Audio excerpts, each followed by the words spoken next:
Okay, welcome back to Cooking with Bill. We're going to do something really quick today. I'm going to show you how to roast your own coffee beans. Now, if you haven't done this before, it's very, very simple.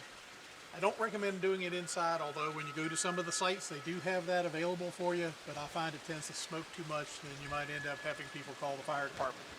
So what I do is I'll take a pan like this, a roasting pan, and then I'll get some green coffee beans. Now, green coffee beans you can buy at various places. I have been getting mine from a place called uroastem.com. So it's a nice website that they have various coffee beans from all over the world. If you'll notice, they're really, really tiny. They're almost the size of a pea. This is a Colombian coffee bean. And what you want to do is you want to start off, man, the wind is picking up. You're going to want to start off with these small coffee beans.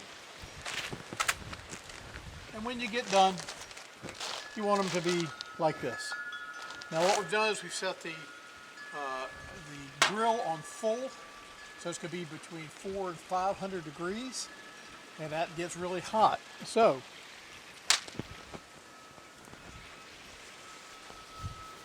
make sure you have hand protection if you're going to be lifting this.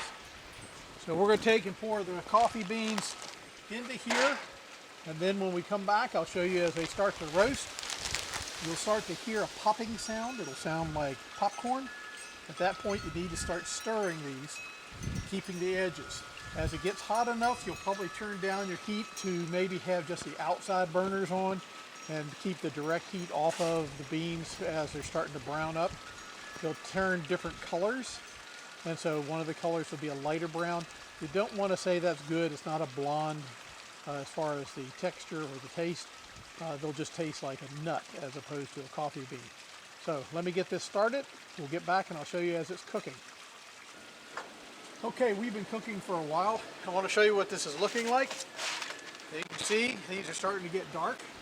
You have some lighter color ones in here, but you're just going to keep stirring these with a metal spoon or whatever you have, a wooden spatula, until they get all dark. Now, when these get done, you're not going to want to drink them right away. You're not going to want to grind them up right away. You want the oil to leach out of the coffee bean. So when it does that, it'll make it taste like the coffee you're familiar with. Now, you can let these get very, very dark if you like a French roast. If you want a milder, you can leave some of it as a blended color in the container. Now, I'll leave this overnight.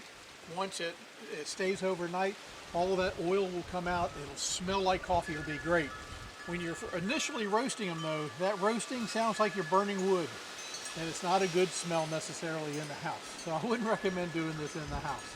Now, you can buy coffee roasters to put out on your porch. You can buy for your spit on your grills. They make these little tumbler wheels that you can put coffee in. It'll do it automatically. But I'm cheap. I just like using a pan, throw some coffee in it, let it roast, and then I'm done. So I'll go inside, we'll finish this up, and you'll be able to see a little bit about coffee. We finished doing our coffee. We let it sit out on the grill to cool. Brought it in the house. We have different stuff here for our coffee. We have dark and medium color in here because I like having a blend, but you could just do completely dark, and then that would give you a really heavy-duty roast. Other than that, the only thing that you need to have is a grinder. I have this one here. It depends on the type of coffee you're making, whether you're using a drip coffee maker, whether you're using a French press. I happen to like a French press. If you've never used one, it's just 2 pieces. I like the stainless steel ones. They're a little bit easier and more durable. Put about 4 tablespoons or heaping tablespoons in here, some boiling water for about 5 minutes. Once it's been 5 minutes, press it down. Then put all the grounds at the bottom. You'll have a delicious cup of coffee. So I hope you enjoyed this really quick video on how to make your own roasted coffee. If you have any questions, put it in the comments below. You can subscribe to my YouTube. You can like my videos. You can share them. Let me know what you think. So again, it's Cooking with Bill, Coffee Edition. We'll see you back in the kitchen.